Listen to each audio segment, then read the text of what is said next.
வீட்ல இருக்கிற பெண்கள்லாம் குணசேகரன பார்த்து அந்த அளவுக்கு கேள்வி கேட்குறாங்க. எந்த தப்பும் பண்ணாத ஞான மாமா உள்ள, எல்லா தப்பும் பண்ண நீங்க 2 பேரும் வெளிய வா. என்ன நியாயம் இது? நம்பிக்கை துரோகம் பண்ணது மட்டும் இல்லாம, இப்படி ஒரு அப்பாவிய உள்ள வச்சுட்டீங்களே அப்படின்னு பார்த்தீங்கன்னா, ரேணுகா கதறி அவங்க கிட்ட அழுதுட்டு இருப்பாங்க. இது எல்லாத்துக்கும் ஒரு பாடம் நீங்க கண்டிப்பா வந்து அனுபவிக்குவீங்க. இப்போ உங்க தம்பியே நீங்க யாருன்னு வந்து புரிஞ்சுப்பாரு. ஏன்னா, நீங்க தப்பிக்கணுன்றதுக்காக ஒரு நிரபராதிய கோர்ட்டுக்கு அனுப்பிச்சிட்டீங்க. அதாவது ஜெயிலுக்கு அனுப்பிச்சிட்டீங்க. கண்டிப்பா உங்க தம்பி இப்பதான் உன்னுடைய முழு முகமும் வந்து தெரிய போகுது. அப்பதான் உங்களுக்கு இருக்கு அப்படின்னு பார்த்தீங்கன்னா சொல்லுவாங்க. ஸோ வீட்ல இருக்கிற பெண்கள் வந்து யாருமே இதுக்கு மேல நம்ம பேச்ச கேட்க போறதில்லப்பா. இந்த பொம்பளை ஆளுங்கலாம் நம்மள வந்து எப்பவோ வந்து தாண்டிட்டாங்க. இதுக்கப்புறமும் நான் வந்து பழைய குணசேகரனா இருந்தா மட்டும் தான் இந்த வீட்ல நம்ம சொல்றது நடக்கும் அப்படின்னு பார்த்தீங்கன்னா ஒரு விஷயத்த சொல்லிட்டு இருப்பாரு கதிர் கிட்ட ஆதி குணசேகரன். இப்போ கோர்ட்ல பார்த்தீங்கன்னா நம்ம ஞானத்த வந்து விசாரிக்க சொல்லிட்டாங்க 10 நாளு. அதாவது 15 நாளைக்குள்ள இந்த கேஸ்ல வேற யாரெல்லாம் இன்வால்வ் ஆயிருக்காங்க. ஏன்னா குற்றவாளியே தான் செஞ்ச தப்புன்னு ஒத்துக்கிட்டதுனால அவரு சரண்டர் ஆனதுனால இந்த கேஸ் முடியுது. அதே மாரி 15 நாள்ல இந்த கேஸ்ல வேற யார் யார் இருக்காங்கன்னு சொல்லிட்டு கண்டுபிடிங்கன்னு சொல்லிட்டு ஜட்ஜ் அம்மா நம்ம காவல்துறைக்கு சொல்லிடுறாங்க. ஸோ இன்னும் 10 நாளைக்கு பார்த்தீங்கன்னா இவங்க கிட்ட இன்வெஸ்டிகேஷனுக்கு வரேன்னு சொல்லியிருக்காங்க. அதுவரைக்கும் நம்ம பார்கவிய கண்டிப்பா வந்து ஜீவானந்தமே கூட்டிட்டு போயிடுன்னு சொல்றாங்க. ஜீவானந்தத்துக்கு இதுக்கு மேல தலைக்கு மேல பிரச்சனை இருக்கு. அவர் கூட்டிட்டு போ முடியாதுன்னு சொல்றாங்க. அப்ப நான் சரியான ஒரு தீர்ப்ப சொல்றேன். இந்த குற்றவாளி யாருன்னு கண்டுபிடிக்கிற வரைக்கும் அவங்க இந்த பெண்கள் கையிலே இருக்கட்டும். ஏன்னா 5 பெண்கள் இருக்காங்க. அவங்க கூட இருந்தா அந்த பொண்ணு சேஃபா ஃபீல் பண்ணுவா அப்படின்னு பார்த்தீங்கன்னா சொல்லிடுறாங்க. ஸோ எனக்குன்னு இருந்தது எங்க அப்பா, எங்க அப்பாவுக்கு இருந்தது நானு. நான் யார்கிட்ட போவேன் அப்படின்னு பார்த்தீங்கன்னா பேசிட்டு இருப்பாங்க. ஸோ நாங்களே கூட்டிட்டு போறோம். இதுதான் வந்து கரெக்ட்டான முடிவும் கூட. உங்க அப்பாவ யார் இந்த மாரி பண்ணாங்களோ அவங்கள கூண்டுல நிறுத்துற வரைக்கும் நீ எங்க வீட்லயே இருக்குவ அப்படின்னு பார்த்தீங்கன்னா வீட்ல இருக்கிற பெண்கள் கூட்டிட்டு வந்துடுறாங்க. அதாவது ஸ்பெஷல் ப்ரோமோலயே நீங்க பார்த்திருப்பீங்க. நான் ஜீவானந்தத்துக்கு அதாவது நமக்கு ஆதி குணசேகருக்கு ஒரு பெரிய ட்விஸ்ட் வச்சுட்டு இருக்கோம். வெந்த புண்ணுல வேல பாய்க்க போறோம் அப்படின்னு பார்த்தீங்கன்னா நம்ம ஜனனி பேசியிருப்பாங்களா? அதுதான் நம்ம பார்கவிய இந்த வீட்டுக்கே கூட்டிட்டு வர்றது. போலீஸ் பாதுகாப்போட பார்த்தீங்கன்னா இந்த வீட்டுக்கே வருவாங்க. ஸோ தர்ஷன் இருக்கிற வீட்லயே பார்கவிய தங்க வைக்கிறதுக்கு இவங்க யாருமே ஒத்துக்கிறது இல்ல. அதாவது அவங்க ஒருத்திய கூட இந்த வீட்டு கால் வாசப்படியில் வரைக்கும் மிதிக்கக்கூடாது. ஒரே ஒருத்தி கால் கூட அப்படின்னு பார்த்தீங்கன்னா, விசாலாட்சி சொல்லிட்டு இருப்பாங்க. பெரியவனே எல்லாரையும் அறுத்து விட்டுருப்பா. யாரும் நமக்கு தேவல்ல. நீ எல்லாம் ஒரு பெத்த தாயா? ஒரு பையன் தப்பு பண்ண பையன் வெளியே இருக்கான். தப்பே பண்ணாத புள்ள உள்ள இருக்கான். இதெல்லாம் பார்த்துக்கிட்டு ஒரு பெரிய மனுஷன அடிச்சியே கொன்னுட்டாங்க. இந்த பொண்ணு அனாதையா நின்னுட்டு இருக்கு. நீங்களும் ஒரு பொண்ணு தானே. உங்களுக்கெல்லாம் என்ன வெட்கமானமே கிடையாதா? அப்படின்லாம் பார்த்தீங்கன்னா, வீட்ல இருக்கிற பெண்கள் கேட்க ஆரம்பிச்சுருவாங்க. ஸோ எல்லை மீறி போறேங்கடி நீங்க அப்படின்னு பார்த்தீங்கன்னா பேசிட்டு இருப்பாங்க. இப்போ எல்லை மீறி போறது நாங்க இல்ல. நம்ப வச்சு கழுத்த அறுத்தாரே உன் பையன். இப்ப ரேணுகாவுக்கு நான் என்ன பதில் சொல்லுவேன்? அவங்க வீட்டுக்காரன் மாட்ட வச்சுட்டாரு. செஞ்ச தப்பெல்லாம் வந்து அண்ணனும் தம்பியும் நீங்க 2 பேரும் பண்ணிட்டு, எந்த தப்பும் பண்ணாத ஞானத்த உள்ள அனுப்பிச்சுட்டீங்க அப்படின்னு பார்த்தீங்கன்னா பேசிட்டு இருப்பாங்க. ஸோ சாருபாலா இந்த கேஸ்ல எவ்வளவோ வந்து போராடினாங்க. கண்டிப்பா வந்து குற்றவாளிக்கு தான் தண்டனைய வாங்கி கொடுக்கணும் அப்படின்னு சொல்லிட்டு. ஆனா அது எல்லாத்தையுமே பார்த்தீங்கன்னா தவிடு பொடி ஆக்கிட்டாருன்னே சொல்லலாம் நம்ம குணசேகரன். குணசேகரன் இப்படி பண்ணதுக்கு காரணம் பார்த்தீங்கன்னா, நான் ஜெயிக்கணும்னா யார வேணா பலி குடுப்பேன். யார வேணா பகடைக்காயா யூஸ் பண்ணிப்பேன். அப்படின்னு பார்த்தீங்கன்னா அறிவுக்கரசிகள சொல்லியிருப்பாரு. ஸோ இப்ப அறிவுக்கரசி என்ன சொல்றாங்கன்னா, இன்னும் 10 நாளைக்குள்ள பார்த்தீங்கன்னா கல்யாணத்த நம்ம முடிச்சிரணும். அன்புக்கும் தர்ஷனுக்கும் அப்படின்னு சொல்றாங்க. ச்சீ உனக்கெல்லாம் வெட்கமா இல்ல? ஒரு பெரியவர கொன்னுட்டு கல்யாணத்தையும் நடத்துறதுக்கு பார்க்குறியா? அதுக்கு தர்ஷன் ஒத்துக்கணும் இல்ல அப்படின்னு சொல்றாங்க. அவன்கிட்ட யாருடி கேட்கறது? மாமா இந்த கல்யாணத்த நான் 10 நாள்ல முடிச்சியே காமிக்கிறேன் அப்படின்னு பார்த்தீங்கன்னா சொல்லிட்டு இருப்பாங்க அறிவுக்கரசி. ஸோ என் பையன் விருப்பப்படி தான் இந்த கல்யாணம் நடக்கணுன்றதுக்காக தான் இவ்வளோ பெரிய பிரச்சனை நடந்துக்கிறதுக்கு ஒரு உயிரே போயிருக்கு. இப்படி இருந்தும் இந்த கல்யாணத்த நடத்தணும்னு நீ நெனச்ச, உன்ன உண்டு இல்லன்னு பண்ணிடுவேன்டி அப்படின்னு பார்த்தீங்கன்னா, நம்ம ஈஸ்வரி அப்படியே டைரக்ட்டா கேட்டுட்டு இருப்பாங்க நம்ம அறிவுக்கரசிய. அறிவுக்கரசிக்கு இப்ப என்ன பண்றதுன்னே தெரியல. ஏன்னா மாமாவும் அமைதியா இருக்காரு. இந்த வீட்ல இருக்கிற பெண்களும் தலை தூக்கி ஆடிட்டு இருக்காங்க. போற போக்க பார்த்தா இந்த வீட்ல பொம்பளைங்க ஆட்டம் தான் பெரிய ஆட்டமாயிடுமோ அப்படின்னு பார்த்தீங்கன்னா ஃபீல் பண்ணிட்டு இருக்காங்க. ஸோ அறிவுக்கரசி என்ன நினைச்சாலும் சரிங்க, ஏற்கனவே தர்ஷன் முடிவு பண்ணிட்டாரு. கண்டிப்பா பார்கவிய தான் கல்யாணம் பண்ணணும்னு சொல்லிட்டு. நான் உனக்கு பண்ண பாவத்துக்கும் இத்தன நாளா வந்து தெரியாத்தனமா நான் வந்து ஒரு பெரிய தப்பு பண்ணிட்டேன். உன்னை காதலிக்கிறேன்னு சொல்லி ஏமாத்துனது, அடுத்த பொண்ண வந்து பணத்துக்காக ஆசைப்பட்டு நான் கல்யாணம் பண்ணிக்கிறேன்னு சொன்னது, ஏன் கொடைக்கானலுக்கு நீங்க இந்த ஊரை விட்டே போகணும்னு நினைச்சோம். நானே உங்ககிட்ட தெரியாத்தனமா வந்து நின்னது.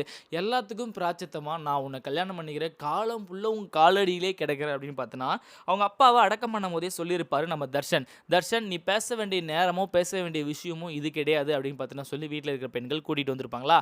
ஸோ இப்ப இவங்களே என்ன சொல்றாங்கன்னு பார்த்தீங்கன்னா கொஞ்ச நாள் போகட்டும். தர்ஷன் கண்டிப்பா வந்து பார்கவிய உனக்கு தான் கல்யாணம் பண்ணி குடுக்குவாங்க அப்படின்னு பார்த்தீங்கன்னா சொல்லிடுவாங்க. ஏன்னா பார்கவி கண்டிப்பா ஒத்துப்பாங்க. பார்கவிக்குன்னு யாருமே இல்ல.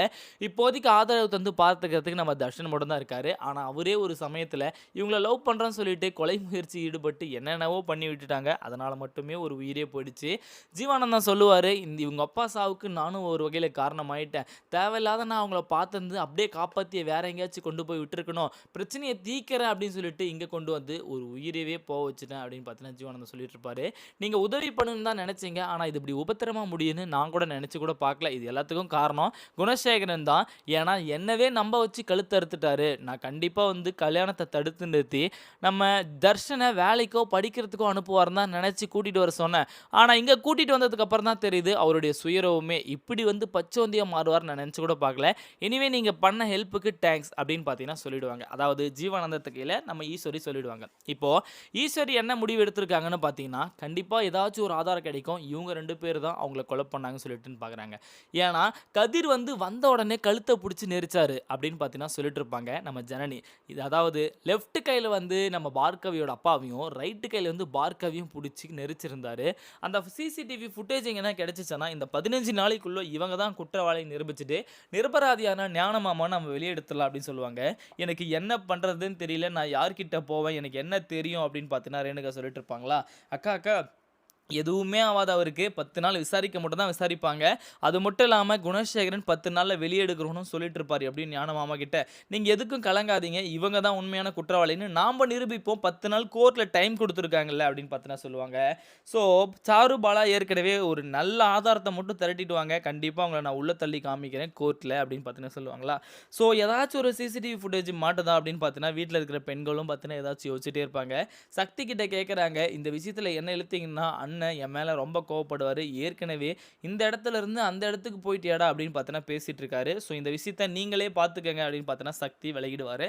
ஆனா ஞானத்த மட்டும் கேட்பாரு. என்ன ஏன்னா நீ ஒத்துக்கிட்ட அப்படின்னு பார்த்தீங்கன்னா கோர்ட்லயே கேட்பாரு சக்தி.